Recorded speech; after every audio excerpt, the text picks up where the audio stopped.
دونوں کے لیے پوری طاقت موجود ہے۔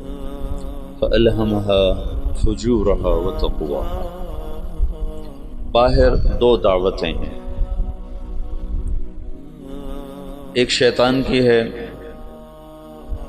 فَبِمَا أَغْوَيْتَنِي لَأُزَيِّنَنَّ لَهُمْ فِي الْأَرْضِ وَلَأُغْوِيَنَّهُمْ أَجْمَعِينَ۔ اس نے بھی یہ نیت کی ہے کہ میں تمام انسانوں کو گمراہ کر دوں۔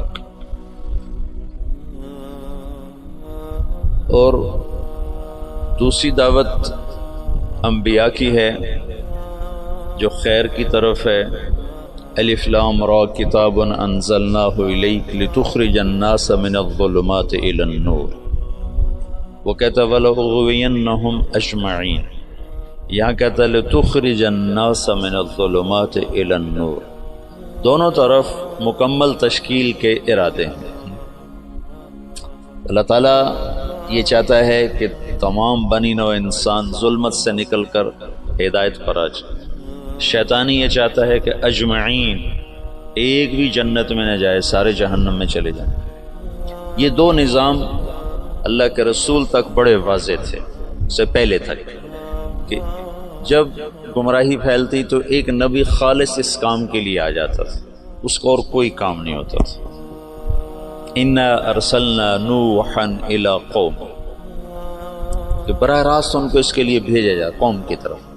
وَإِلَىٰ عَادٍ أَخَاهُمْ هُودًا وَإِلَىٰ ثَمُودَ أَخَاهُمْ هُودًا وَإِلَىٰ مَدْيَنَ أَخَاهُمْ هُودًا وَلَقَدْ أَرْسَلْنَا مُوسَىٰ بِآيَاتِنَا۔ تو عیسیٰ علیہ السلام تک بڑی واضح اور کوئی خلط ملط چیز نہیں تھی کہ دعوت کے لیے مستقل داعی آتا تھا، وہ صبح سے شام اس کو اور کوئی کام نہیں ہوتا تھا۔ رب انی دعوت قومی لیلا ونہارا فقد ابلغتکم رسالات ربی اور نصحت لکم اور ابلغتکم وبلغ ما انزل الیک من ربک۔ جب اللہ کے رسول صلی اللہ تعالی علیہ وسلم تشریف لائے تو وہ بھی داعی بن کر آئے، وہاں بھی کوئی اشتباہ نہیں تھا۔ جب آپ چلے گئے تو امت کو دعوت کے لیے منتخب کیا گیا۔ اب آ کر معاملہ سنگین اور سخت امتحان ہو گیا کہ ایک طرف ان کے ساتھ وہ سلسلہ نہیں ہے جو انبیاء کے ساتھ تھا، وہ وحی نہیں، وہ عصمت نہیں، وہ غیبی نظام ایسا نہیں ہے۔ یقیناً نبی اور غیر نبی کا فرق تو ہوتا ہے۔ دوسرا ان کے ساتھ ان کے معاشی مسائل، ان کے سماجی مسائل، ان کے عائلی مسائل، پھر سیاست بیچ میں آ گئی کہ اللہ نے حکومت دے دی، اقتدار دے دیا، حکومت کے اپنے تقاضے پیدا ہو گئے۔ قرن اول کے بعد عربوں سے علم منتقل ہو کر عجم میں چلا گیا کہ عرب جہاں بانی میں لگ گئے، ملک گیری میں لگ گئے، سیاست میں لگ گئے، علم سارے کا سارا موالی کے پاس چلا گیا۔ یہ جو آخری مفتی تھے، رئیس المفتین سعودی عرب کے شیخ بن باز رحمۃ اللہ علیہ، یہ عرب نہیں تھے، یہ موالی میں سے تھے، موالی میں سے تھے۔ وہ جو اس وقت کے خاندان آباد تھے یہ ان میں سے تھے۔ تو عبد الملک ابن مروان نے ایک دفعہ شعبی سے پوچھا کہ حجاز کا کون ہے مفتی؟ ان کا عطاء بن ابی رباح۔ کہا وہ عجمی ہے کہ عرب ہے؟ کہا عجمی ہے۔ موالی ہے کہ عرب ہے؟ کہا موالی ہے۔ کہا یمن کا کون ہے؟ کہا طاؤس یمانی۔ کہا وہ موالی میں سے ہے کہ عرب میں سے؟ کہا موالی میں سے۔ کہا شام کا کون ہے؟ کہا مکحول ہے۔ کہا تو اس کا مصر کا کون ہے؟ کہا حبیب بن کچھ ہے۔ اور خراسان کا زحاق بن قیس ہے۔ کہا عراق کا۔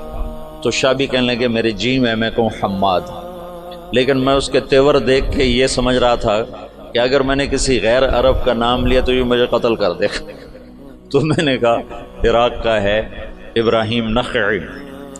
تو تھا تو 19-20 کا فرق۔ ابراہیم نخعی بھی بہت بڑا نام ہے، لیکن شعبی کہتے ہیں میری ترجیحات تھی حماد کے لیے، لیکن مجھے ڈر لگا کہ یہ مجھے مار دے گا، تو جب میں نے کہا ابراہیم نخعی تو اس نے کہا تو نے میرے اوپر سے ایک بوجھ ہٹا دیا، اب اگر تو کسی موالی کا نام لیتا تو میں مر جاتا۔ سبب کیا تھا کہ حکومت عرب کو ملی نا، تو وہ جیسے آج پیسہ عرب کو ملا تو وہ حفظ کرنا چھوڑ گئے، علم کی گہرائی ختم ہوتی چلی جائے۔ حکومت سعودیہ نے حفظ کرنے پر انعام رکھا ہوا ہے، لیکن میں وہ حرمین میں ہے نا حفظ کے مکاتب، مدینہ میں بھی مکہ میں بھی، میں وہاں پھرتا ہوں دیکھتا ہوں تو کوئی عرب بچہ حفظ کرتا نظر نہیں آتا، حتیٰ کہ امارات والوں نے بڑا انعام رکھا ہے حفظ قرآن کا، لیکن کوئی عرب بچہ حفظ نہیں کرتا۔ وہاں بھی امارات میں بھی عجم کے بچے حفظ کر رہے ہیں۔ تو اب دعوت اس امت کا منصب تھا، لِتَكُونُوا شُهَدَاءَ عَلَى النَّاسِ، سارے عالم کے انسانوں تک اللہ کا پیغام پہنچانا، لیکن اس کے ساتھ اتنی چیزیں اور شامل ہو گئیں کہ وہ روح، میں تو سید سلیمان ندوی رحمۃ اللہ علیہ نے جو مقدمہ لکھا ہے مولانا الیاس اور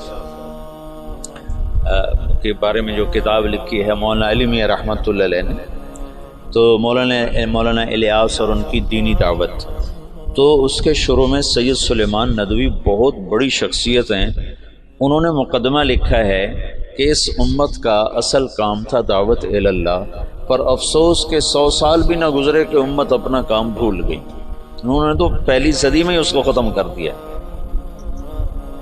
اور کچھ ایسی بے وزن بات نہیں ہو، تو خیر بے وزن میں کا تبصرہ کرنے والا ہوتا کون ہوں، تو بہت بڑی شخصیت ہیں، ان کی بات بڑی تحقیق کے ساتھ اور بڑی محققانہ ہے، اللہ نے ان کو بہت کچھ نوازا تھا۔ تو وہ اسباب ایسے بنے کہ حکومت بھی آ گئی، سیاست بھی آ گئی، آپس کی لڑائیاں بھی شروع ہو گئیں اور دشمن بھی سر پہ چڑھ آئے ہیں۔ تو جو روح دعوت تھی لِتَكُونُوا شُهَدَاءَ عَلَى النَّاسِ، کتنی واضح بات تھی کہ تمہارا کام لوگوں تک پیغام حق کی گواہی پہنچانا ہے، پیغام حق لوگوں تک پہنچانا تمہارے ذمے ہے۔ اور کنتم خیر امت اخرجت للناس، یہاں بھی للطالبین نہیں تھا، للطلبہ، نہ للطالبین نہ للطلبہ نہ للمریدین، کہ شیخ صرف مرید کا فکر کر رہا ہے، ایک شیخ اپنے مسالکین کا، اپنے مریدین کے فکر میں، ایک مہتمم اپنے طلبہ کے فکر میں ہے۔ للناس، ایک بادشاہ اپنی مملکت کے فکر میں ہے، اخرجت للناس، تو ایسا بھولا۔ یہ سارے اسباب میں نے 2-3 دن سے آپ کو امت کا سیاسی پس منظر بتائے کہ وہ کیا اسباب تھے جس سے روح دعوت ماند پڑ گئی۔ اگر یہ دین کی حفاظت کا اللہ نے وعدہ نہ کیا ہوتا تو صحابہ کے بعد اس میں تحریف ہو جاتی، جیسے پہلوں نے کر دی تھی، ہم بھی کر گئے تھے۔ یہ تو اللہ نے کہا انا نحن نزلنا الذکر وانا له لحافظون، میں اس کا حافظ ہوں۔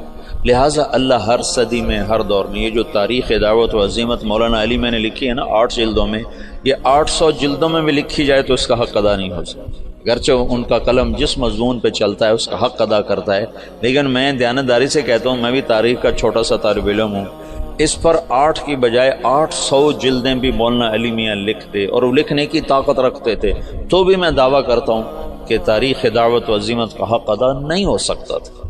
ایسے رجال اللہ نے بھیجے، ایسے لوگ، عورتیں تک ایسی آئیں کہ جو نے ہزاروں لاکھوں کی ہدایت کے سامان پیدا کر دیا۔ تو یہ اللہ تعالیٰ تجدید کرتا رہا کہ اسلام کو اللہ نے باقی رکھنا ہے جب تک سورج مغرب سے نہیں نکلتا، ہمیں کوئی مٹا نہیں سکتا، چونکہ اللہ نے اسلام کو باقی رکھنا ہے، اور اسلام کے باقی رہنے کے لیے مسلمان کا باقی رہنا ضروری ہے۔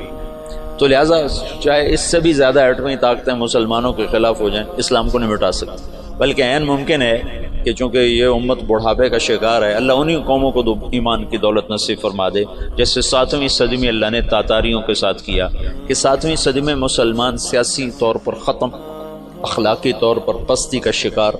اب بوڑھے آدمی کو 100 بوتل خون کی لگا دو تو وہ جوان نہیں بن سکتا، اسے سونے کے کشتے کھلا دو وہ جوان نہیں بن سکتا، اس کی عمر ڈھل چکی ہے اور بڑھاپے کا علاج کوئی نہیں۔ اور ابن خلدون نے اپنے مقدمہ ابن خلدون میں لکھا ہے کہ جیسے اب فرد کی جوانی اور بڑھاپا ہوتا ہے، ایسے قوم پر بھی جوانی اور بڑھاپا ہوتا ہے۔ جیسے فرد کے بڑھاپے کو واپس نہیں لایا جا سکتا، ایسے ہی قوم کے بڑھاپے کو واپس نہیں لایا جا سکتا۔ یہ بات تو ابن خلدون کی۔ اگلی بات میں کر رہا ہوں کہ قوم بڑھاپے کا شکار تھی اور نظام ٹوٹ چکا تھا، تو جتنے قائدین مصلحین کھڑے ہوئے وہ شان و شوکت مسلم کو واپس لانے کی دعوت لے کر کھڑے ہوئے۔ بوڑھے کو جوان کرنے کے چکر میں لگ گئے، بوڑھا تو جوان نہیں ہو سکتا۔ وہ ایک بنیا جا رہا تھا تو سامنے سے اس کو کوئی مل گیا لوٹنے والا، اس نے کہا چلو شاید بنیا ویسے ہی ڈر جائے گا، تو اس کے ہاتھ میں کچھ نہیں تھا، اس نے ایک تنکا اٹھا لے کر نکال جو تیرے ہاتھ میں، اس نے جیب سے ایک پیسہ نکال کے دے دیا، یہ لو۔ کہا میں تجھ سے سارے مانگ رہا ہوں، تو ایک پیسہ دے۔ کہنے کہ پہلے اپنا ہتھیار تو پہلے اپنے ہتھیار تو دیکھ لے۔ تو پچھلے 200 سال میں جتنی تحریکیں اٹھی ہیں وہ مسلمان میں جوانی لانے کے لیے نہیں اٹھی، بلکہ بوڑھوں پر جوانی والا نظام لانے کی محنتیں تھیں کہ نظام واپس آئے، وہ شان و شوکت واپس آئے، وہ سیاسی طاقت واپس آئے، وہ حکومت واپس آئے۔ وہ نہیں ہو سکتا تھا، ناممکن تھا۔ شاہ عالم ثانی غلام قادر روہیلا کو جب وہ بچہ تھا تو اس کو عورتوں لڑکیوں کے لباس پہنا کے اپنے دربار میں نچواتا تھا۔ یہ لوگ نظام بدل سکتے تھے؟ جب غلام قادر روہیلا طاقت میں تو اس نے شاہ عالم ثانی کی آنکھیں نکلواتی۔ شاہ عالم ثانی مغلیہ خاندان کا بہادر شاہ سے پہلے آخری بادشاہ تھا جس پر انگریز نے دلی پر باقاعدہ قبضہ کر لیا، اور شاہ عالم ثانی صرف لال قلعے کا بادشاہ رہ گیا تھا، اور اس کے بعد بہادر شاہ ظفر، اور پھر بات ہی ختم ہو گئی۔ بڑھاپے کا علاج جوانی ہے، اور جوانی، قوموں کی جوانی کیسے ہوتی ہے؟ قوموں کی جوانی کا ایک راستہ ہے، ایک فرد کی جوانی کا تو راستہ کوئی نہیں، لیکن قوموں کی جوانی کا ایک راستہ ہے کہ غیر قوموں کو اپنا ہم نوا بنایا جائے، غیر قوموں کو اسلام میں لایا جائے۔ پچھلی ساری صدیوں میں ایسا ہوتا رہا کہ منفرد دعات کی وجہ سے دعوت کبھی نہیں ختم ہوئی۔ ہاں، جو مولانا الیاس صاحب نے دعوت کو زندہ کیا وہ قرن اول کی طرز پر زندہ کیا کہ ہر مسلمان یہ سمجھے کہ میں دین کا داعی ہوں، میرے ذمہ پوری دنیا میں اللہ کے دین کو پہنچانا ہے، چاہے میری جیب میں ایک پیسہ کوئی۔ یہ سوچ تو اجتماعی طور پہ ختم ہو گئی تھی۔ حضرت تھانوی رحمۃ اللہ علیہ جیسے فرمانے لگے یہ کیا گمراہی کی بات شروع کر دی مولی الیاس، دین کی دعوت تو علماء کا کام ہے، عوام کیا کریں؟ میں نے ایک دفعہ یہ دورے والوں کو کہا، میں نے کہا تأمرون بالمعروف وتنہون عن المنکر کا ترجمہ کرو۔ تو انہوں نے کہا تم بھلائیوں کی دعوت دیتے ہو، برائیوں کو مٹاتے ہو۔ کتنوں سے پوچھا، سب نے یہی ترجمہ کیا۔ میں نے کہا یہ المعروف جو لفظ ہے اس کا بھی کوئی مطلب ہے؟ یہ اس میں مفعول ہے، اور عرفہ سے یہ اس میں مفعول ہے، تو اس میں مفعول کا ترجمہ کرو۔ وہ کریں بھلائیوں کو پھیلاتے ہو، برائیوں کو مٹاتے ہو۔ تو میں نے کہا اس میں مفعول کا ترجمہ ہے جانی پہچانی چیز، جانی پہچانی چیز۔ بھلائی اور نیکی تو اس کا مرادی ترجمہ ہے۔ میں نے کہا اصل ترجمہ کرو۔ وہ کوئی ایک نہیں بولا، جو صرف شروحات اور کتابیں پڑھتے ہیں وہ ایسے پابند ہو جاتے ہیں، دائیں بائیں سوچنے کی صلاحیت ختم ہو جاتی ہے۔ اور منکر، ان کا منکر کہتے ہیں انجانی چیز کو، انجانی چیز کو۔ تم تأمرون بالمعروف، تم جانی پہچانی چیزوں کی دعوت دیتے ہو، وتنہون عن المنکر، اور انجان چیزوں سے تم منع کرتے ہو۔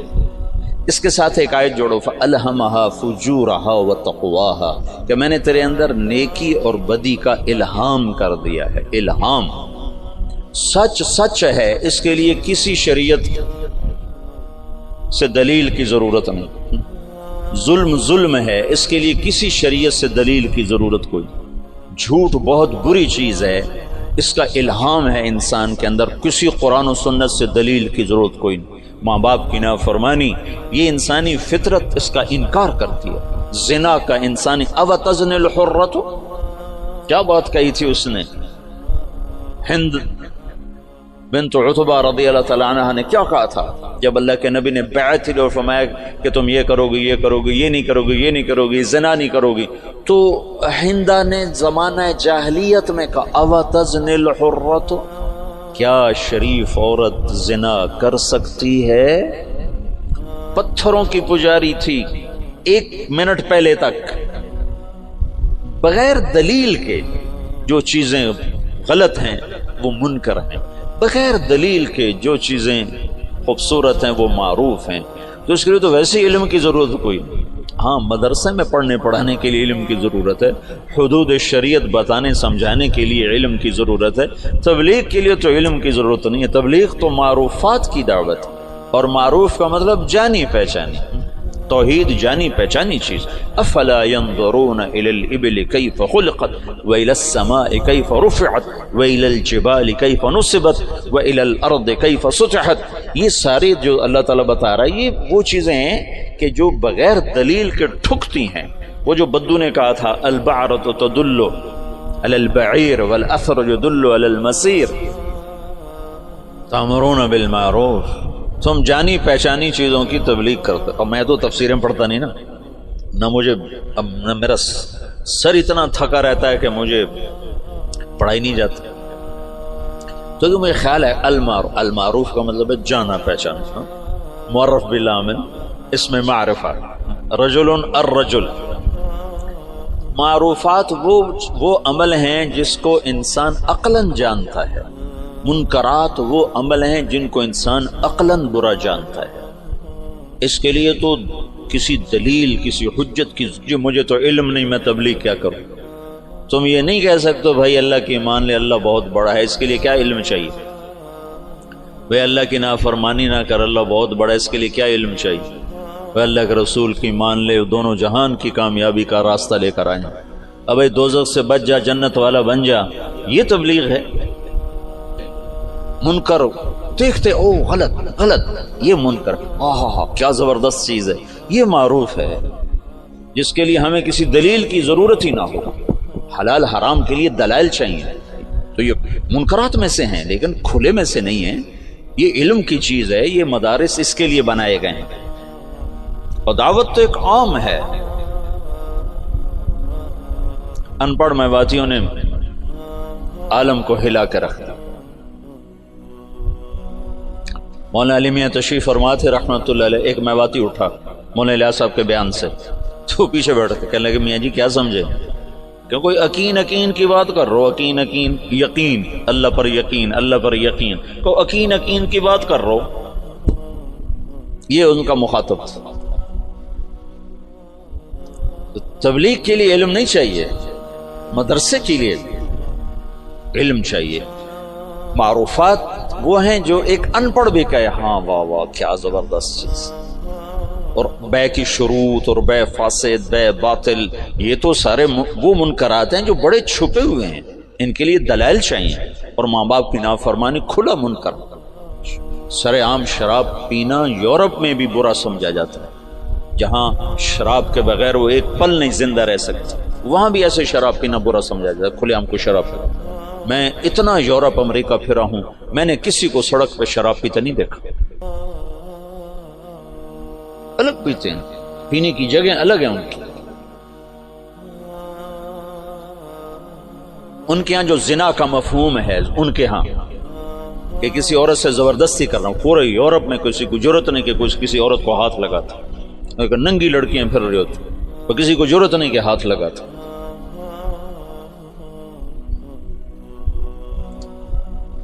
تامرون بالمعروف، معروفات، معروف اس میں مفعول نہ کہ نیکی ہے، عرف بھی اسی سے ہے، ابھی عرف۔ تو دعوت اس امت کا فرض منصبی ہے، فرض منصبی، فرض منصبی، یہ امت کے ہر فرد کے لیے ہے۔ لیکن سیاست، حکومت، گھر، معاشرت یہ چیزیں رکاوٹ بن کر آئیں، اور نبیوں جیسا انتخاب نہ تھا، وہ تو اور کوئی کام کر ہی نہیں سکتا، اس کو تو وہی آ رہی۔ داؤد علیہ السلام نے ایک دن مقرر کیا کہ میں اللہ کی عبادت کروں گا، کسی سے نہیں ملوں گا، بڑی اونچی دیواریں بنائیں، اندر بیٹھ گئے، بس اللہ اللہ کروں گا، کسی سے نہیں ملوں. ایک دن مقرر، پہلا دن تھا، اور اذ تصور المحراب، دو فرشتے انسانی شکل میں دیوار پلنگ کے اندر. ففزع منہم، داؤد علیہ السلام ڈر گئے. کس لیے؟ کہ دیوار اتنی اونچی ہے کہ کوئی اس کو کود کر پار نہیں کر سکتا، دروازہ بند ہے، اور دیوار اتنی اونچی ہے کہ اس سے اوپر چڑھ کر کوئی آ نہیں سکتا. یہ کہاں سے آ گیا، یہ کون ہے؟ انہوں نے کہا لا تخف خصمان بغا بعضنا علی بعض، بھائی ہم دونوں میں جھگڑا ہو گیا، آپ مہربانی کرو ہمارا جھگڑا نمٹا. ان هذا اخی له 99 نعجة ولی نعجة واحدة فقال اکفلنیها وعزنی فی الخطاب. یہ جھگڑا تو ایک 5 سال کا بچہ بھی نہیں نمٹا سکتا. تو وہ جو داؤد علیہ السلام سجدے میں گرے اور فاستغفر ربہ، اور وہ کس بات پر استغفار ہے؟ یہ اللہ کی تنبیہ تھی کہ داؤد تو نبی بن کر آیا ہے، تو عابد بن کر نہیں آیا. عبادت بعد میں ہے، دعوت پہلے ہے. یہ دن میں نے لوگوں کے لیے رکھا ہے، اور تو نے بندگی کرنی ہے تو رات کو کر. تو کسی سے نہیں ملنا چاہتا تو رات کا وقت اس کے لیے مقرر کر. قم اللیل الا قلیلا ومن اللیل فتہجد بہ نافلۃ لک وباللیل. یہ جو رات کا وقت ہے، وبالاسحار هم یستغفرون، یہ رات کو تم اٹھو اور میرے مجھ سے باتیں کرو، کسی سے نہ ملو، لیکن دن میں تم دروازے بند کرو، دیواریں اونچی کرو، تو یہ منصب نبوت کے خلاف ہے. اس پر استغفار کیا ہے، اس پر توبہ کی ہے، اور اس پر اللہ کے سامنے معافی مانگے کہ اوہ یا اللہ میں معافی چاہتا ہوں، میں معافی چاہتا ہوں. تو نبی کا کام لوگوں میں پھرنا ہوتا ہے، لوگوں کو کھینچنا ہوتا ہے، اس کی حفاظت ہو رہی ہوتی ہے نا. وہ کوئی ادھر ادھر ہو ہی نہیں سکتا کہ عصمت کا سایہ ہوتا ہے. اب ہمارے ساتھ تو ایسا معاملہ تھا نہیں، اور پھر اس امت کو عروج ملا، 1000 برس کی حکومتیں ملی، ساری دنیا میں آدھی دنیا سے زیادہ انہوں نے حکومت کی، تو بہت سے عوامل جمع ہوتے گئے. اس کی میں نے تھوڑی تفصیل آپ کو بتائی تھی. پھر ہندوستان کی حد تک تبلیغ کا کام یہاں سے 1926 میں تبلیغ کے کام کی ابتدا ہوئی.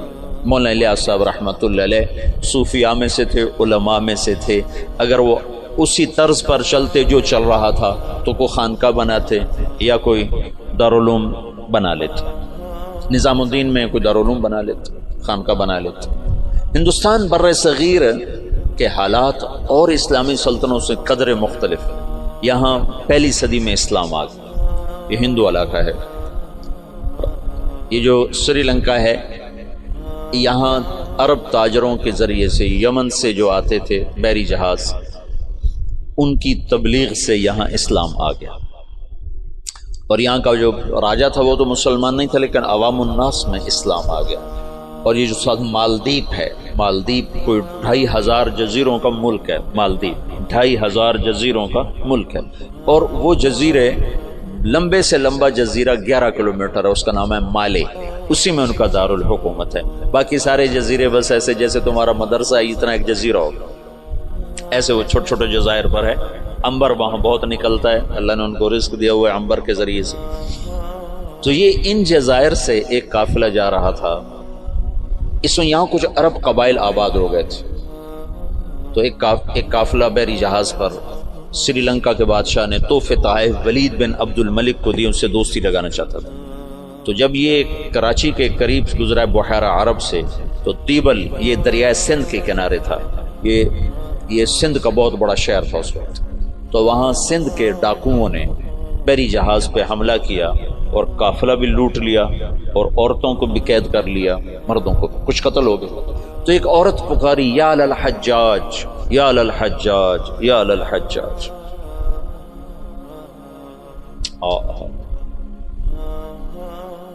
عروج کے دور میں فاسق کیسے ایمان والا تھا.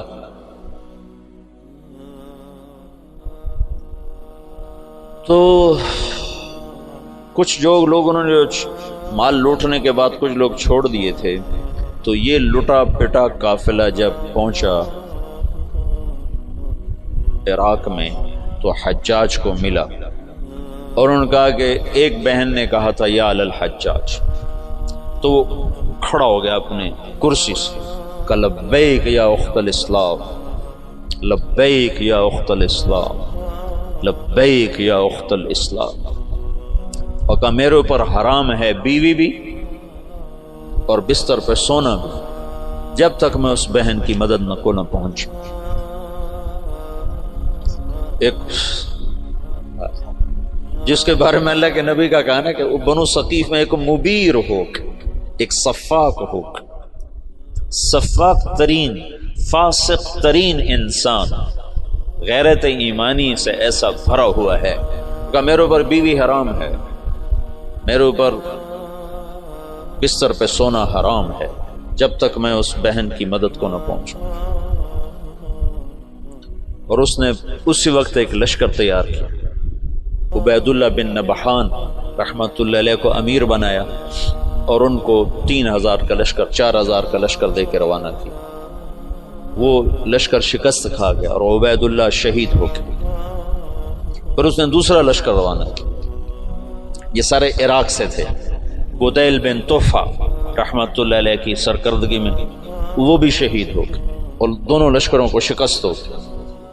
پھر اس نے شامی قبائل جو عرب کے قبائل جو شام میں آباد تھے، ان کا عراقیوں سے بڑا مختلف مزاج تھا، تو اس نے ولید بن عبد الملک سے اجازت چاہی کہ مجھے سندھ پہ حملے کے لیے شام سے لشکر اور میرا خزانہ ختم ہے، مجھے پیسے بھی دے۔ تو ولید نے کہا میں یہ محاذ نہیں کھول سکتا، ابھی ترکستان میں محاذ کھلا ہوا ہے، شمالی افریقہ میں محاذ کھلا ہوا ہے، چین کی طرف محاذ کھلا ہوا ہے، میں چوتھا محاذ نہیں کھول سکتا۔ تو حجاج نے کہا جتنا پیسہ مجھے دو کے قرضہ ہے اور میں یہ دگنا کر کے بیت المال میں واپس کروں گا۔ تو شامیوں کا 4000 کا لشکر تیار، اور اس کا اپنا سگا بھتیجا تھا محمد بن قاسم بن یوسف۔ حجاج بن یوسف اور محمد بن یوسف اور قاسم بن یوسف، یہ 3 بھائی ہیں۔ ان میں محمد بن یوسف بھی حجاج جیسا ظالم تھا، یمن میں گورنر تھا، اور قاسم بہت شریف النفس تھے، ان کا بیٹا محمد 17 برس کی عمر، اور حجاج نے اپنی بیٹی زبیدہ اس کے نکاح میں دی ہوئی تھی، اس کو منتخب کیا اور اس کو 12000 کا لشکر دے کے روانہ کیا، اور باقی جو ساز و سامان تھا وہ سمندر کے ذریعے سے بھیجا، جتنا باقی سامان تھا۔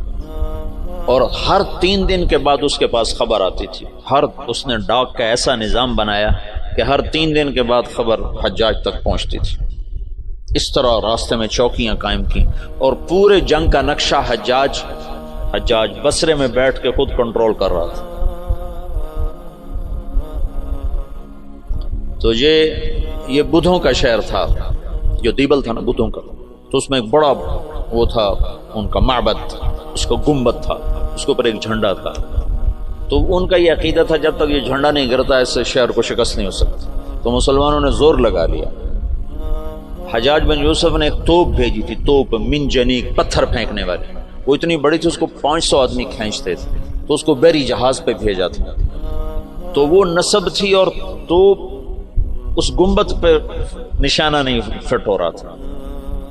10 دن 12 دن 15 دن گزر گئے، گولے جاتے تھے، گنبد پہ نہیں لگتے تھے، تو دیبل والے اور جوش سے لڑتے تھے۔ تو حجاج بن یوسف نے وہاں سے خط لکھا کہ اس توپ کا زاویہ 1 درجہ نیچے کر کے فائر کرو، 1 درجہ نیچے کر۔ اور محمد بن قاسم اس دن خود توپ پر آئے، ان کا آج میں خود پھینکوں گا۔ تو محمد بن قاسم نے خود اس دن پتھر تو رکھنے والے بہت سے لوگ ہوتے تھے، پھر اس نے خود اس کو کھینچ کے جو پھینکا تو پہلا ہی پتھر جا کے جھنڈے پہ لگا اور گنبد پہ لگا، اور گنبد ٹوٹا تو شہر والوں نے ہتھیار پھینک دیے۔ یہ 92 ہجری کی بات بتا رہا ہوں، 90 ہجری کی بات بتا رہا ہوں۔ 90 ہجری میں اسلام کا پہلا داخلہ ہے فاتحانہ۔ ویسے تو سرندیپ یہ ہندوستان کا حصہ تھا، سری لنکا ہندوستان کا حصہ تھا، اور وہاں دعوت پھیل چکی تھی، وہاں اسلام پھیل چکا تھا دعوت کے ذریعے، لیکن فاتحانہ انداز میں جو مسلمان بر صغیر میں داخل ہوئے ہیں تو محمد بن قاسم رحمۃ اللہ علیہ اس کا ذریعہ بنے اور دیبل فتح ہوا ہے۔ راجہ داہر اس وقت وہ پورے سندھ کا باج، پورا ہندوستان 2 حصوں میں تقسیم تھا، ہند اور سندھ۔ سندھ یہ نہیں جو آج ہے، یہ سندھ بمبئی تک تھا، یہ سندھ بمبئی تک اور دیپال پور تک دیپال پور تک اور ادھر سے بمبئی تک یہ ایک پورا علاقہ تھا، باقی ہند الگ علاقہ تھا۔ راجہ داہر اس سارے کا بادشاہ تھا۔ راجہ داہر ایک دفعہ بیٹھا تھا تو ایک نجومی آیا، تو اس کی بہن بھی ساتھ بیٹھی تھی، تو اس کی بہن نے اپنا ہاتھ دکھا دیا نجومی کو کہ میرا ہاتھ دیکھو۔ نجومی نے کہا یہ لڑکی آئندہ سندھ کے بادشاہ کی بیوی بنے گی۔ تو راجہ داہر تو پریشان ہو گیا، یہ میرے گھر میں میرا دشمن پیدا ہو رہا ہے۔ تو اس نے اپنے وزیر کو بلایا، کہنے لگا نجومی نے کہا ہے کہ یہ میری جو بہن ہے یہ سندھ کے بادشاہ کی بیگم بنے گی۔ تو وزیر نے کہا تو خود شادی کر لے، قصہ ہی ختم۔ میں نے کہا بے غیرت مجھے کروائے گا، ساری دنیا کیا کہے گی بہن سے شادی کر لی۔ تو وزیر چپ ہو گیا۔ اس نے ایک بکری لے کر اس پر مٹی مل دی، مٹی کی تہ پہلے اس پر اچھی طرح لگائی، پھر اس کے اوپر باریک مٹی ڈالی، پھر اس پر پھول کے بیج ڈالے اور اس کو ہلکا ہلکا پانی لگوانا شروع۔ تو اس کے پشت کے اوپر پھول ہی پھول ہو گئے۔ تو اس نے وہ بکری ایک نوکر کو دی کہ جاؤ اسے بازار کا چکر لگواؤ۔ تو میں چکر لگوایا تو سارا شہر اکٹھا ہو گیا، بکری کے اوپر پھول، بکری کے اوپر پھول، سب حیران پریشان۔ اگلا دن کا پھر چکر لگاؤ، پھر لوگ اکٹھے ہو گئے، اگلا دن پھر چکر لگاؤ، پھر تھوڑے ہو گئے، پھر چوتھے دن اور تھوڑے ہو گئے، 5 دن اور، چھٹے دن اور، 7ویں دن کوئی بھی دیکھنے نہیں آیا۔ تو وہ بکری لے کر داہر کے پاس آ گیا، کہنے لگا اس بکری میں تیری کہانی لکھی ہوئی۔ وہ کیسے؟ تب پہلے زیادہ لوگ تمہیں گالیاں دیں گے، پھر اسے تھوڑے گالیاں دیں گے، پھر اسے تھوڑے گالیاں دیں گے، پھر ایک دن چپ کر جائیں گے، تو اسے شادی کر لی۔ اس بکری سے اس نے اس کو دلیل سمجھائی، تو اس کم بخت نے حکومت کے لالچ میں اپنی بہن سے شادی کر لی۔ حالانکہ ہندو بھی بڑے غیور، بڑے غیرت والے، یہ راجپوتوں کی تاریخ ہے، بہت غیور لوگ ہوتے تھے۔ یہ تو آپس کی لڑائیوں کی وجہ سے بے وقوفی کی حد تک آپس میں لڑتے تھے، تو غیروں کو ان پر چھا جانے کا موقع اس وجہ سے ملتا تھا۔ تو وہ اس نے اپنی بہن سے شادی کر لی۔ جب محمد بن قاسم حملہ آور ہوا تو راجہ داہر سندھ، بمبئی، دیبال پور تک کا حکمران تھا۔ تو روہڑی کے قریب ان دونوں لشکروں کی پھر جنگ ہوئی۔ تو اس سے پہلے محمد بن قاسم نے لکھا حجاج بن یوسف کو کہ سارا سندھ اکٹھا ہو چکا ہے اور میرے ساتھ صرف 12,000، تو اپنی مدد کے لیے لشکر بھیجو۔ تو فاسق اور صفاق کا خط سنو، حجاج کا خط ہے، یہ ابھی دریائے سندھ کے پار تھے، ادھر راجہ داہر کے لشکر، ادھر محمد بن قاسم کا لشکر۔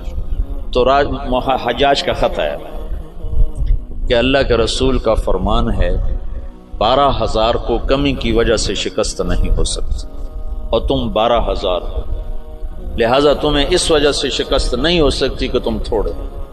جب میرا خط پہنچے تو سارے لشکر کو آخرت کی ترغیب دی اور اللہ کی رضا پہ مرنے کے لیے تیار کرو، اور میرے پاس کوئی لشکر نہیں تمہیں بھیجنے کے لیے، میرے پاس کوئی سرمایہ نہیں تمہاری مدد کے لیے، تمہارا اللہ تمہیں کافی ہے۔ یہ حجاج کا خط تھا محمد بن قاسم کے نام۔ تو پھر انہوں نے روہڑی کے قریب دریائے سندھ کتنا پھیل جاتا ہے، انہوں نے وہاں سے دریا پار کیا، اور روہڑی کے آس پاس اب بھی اس کے کھنڈارات ہیں۔ یہ خوفناک جنگ لڑی گئی جس میں راجہ داہر قتل ہوا، اور اللہ تعالیٰ نے مسلمانوں کو فتح دی، اور محمد بن قاسم ملتان تک 92 ہجری میں 90 میں داخل ہوا، 92 میں 2 برس کے بعد ملتان پہنچا۔ اور اس کے حسن سلوک سے لوگ، ہندوؤں نے جو مسلمان نہیں ہوئے تھے، انہوں نے محمد بن قاسم کے بت بنائے اور اس کی پرستش کرتے رہے۔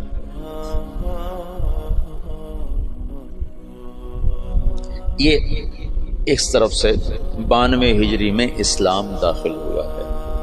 پھر اس کے بعد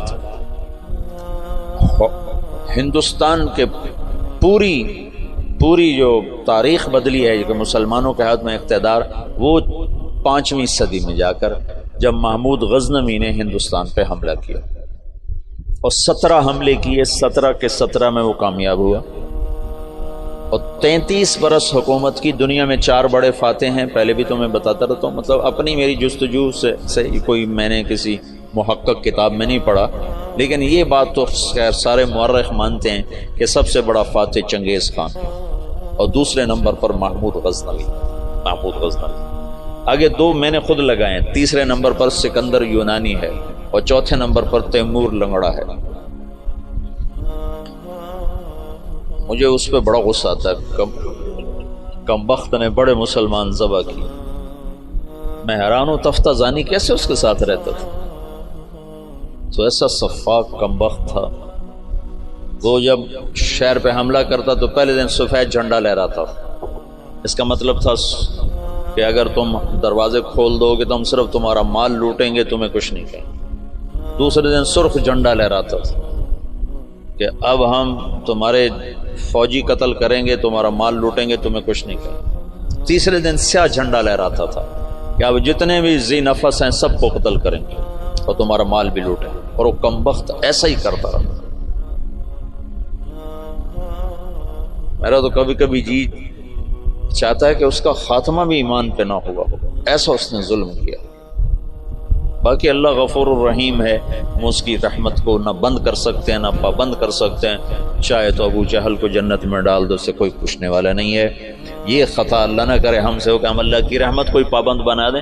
ہم کم ظرف ہیں نا، کم ظرفی کی وجہ سے کسی پہ زیادہ غصہ آ جاتا ہے، کسی کے ساتھ ہمدردیاں وابستہ ہو جاتی ہیں، کسی پر قہر چڑھ جاتا ہے، لیکن اس کی رحمت رحمتی وسعت کل شیء، تو اس کی رحمت کے آگے خربوں تیمور بھی ہوں تو بخشے جا سکتے ہیں، ایک تیمور کی کیا بات ہے۔ تو محمود غزنوی فاتح ہند ہے، اس نے ہندوستان کے لیے اسلام کا دروازہ کھولا، اور 33 برس کی حکومت، اور فاتح عالم ثانی ہے۔ چنگیز خان کے بعد یہ دوسرے نمبر کا شاہ سوار ہے۔ وہ کافر تھا، 2 کافر 2 مسلمان، ایک کافر نما مسلم، ایک کھرا مسلمان۔ سب سے پہلے سلطان کا لقب پانے والا محمود غزنوی ہے۔ سلطان کا جو لقب سب سے پہلے ملا ہے وہ محمود کو ملا ہے، سلطان محمود غزنوی۔ اس کا باپ غلام تھا، غلام سبکتگین غلام تھا۔ یہ گیا شکار کھیلنے، تو ایک ہرنی کا بچہ اس نے شکار کیا، تو اس کو اٹھا کر اس نے گھوڑے پہ رکھا، ذبح نہیں کیا، گھوڑے پہ رکھا، گھر جا کے ذبح کروں، اور واپس موڑا۔ ایسے اس کے پیچھے نظر پڑی تو اس نے دیکھا وہ اس بچے کی ماں اس کے پیچھے آ رہی تھی، تو اس نے اس کو دیکھا تو اسے ترس آیا، تو اس نے بچے کو چھوڑ دیا۔ تو بچہ جا کے ماں سے جو ملا تو ہرنی نے تشکرانہ یوں سبکتگین کے آگے یوں سر جھکایا کہ تیری بڑی مہربانی۔ رات کو سبکتگین نے خواب دیکھا کہ تو نے مخلوق پہ رحم کیا، اس کے سلے میں اللہ نے تیری اولاد کے لیے بادشاہی کا فیصلہ کر دیا۔ تو سبکتگین نوکر سے ایک صوبے کا گورنر بنا، اور محمود غزنوی آدھی سے زیادہ دنیا کا بادشاہ بنا، اور غزنوی پوری دنیا کا کسی زمانے میں سب سے خوبصورت شہر بنا۔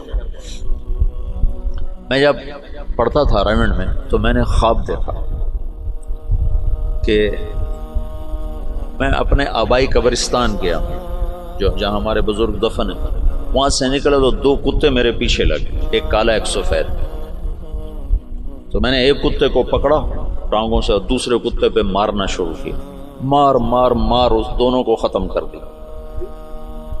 تو وہاں مجھے 2 خرگوش کے بچے نظر آئے، تو میں نے وہ اٹھا لیے۔ یہ وہ دور تھا جب جنگل زیادہ ہوتا تھا اور خرگوش کا شکار کیا کرتے تھے، کبھی جالی کے ساتھ کبھی کتوں کے ساتھ، پھر ان کو بھوننا پکانا، یہ وہ غالباً وہی لاشعور کی بات ہوگی۔ تو میں نے وہ خرگوش کے بچے اٹھا لیے اور میں چل پڑا۔ پیچھے مڑ کے دیکھا تو خرگوش نہیں یوں دیکھ رہے، تو مجھے خواب میں سبکتگین یاد آ گیا۔ خواب میں کمایا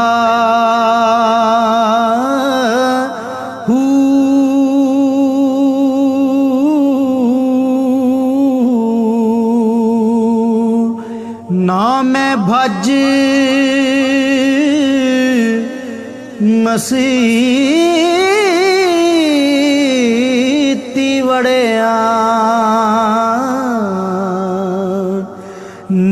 تسبا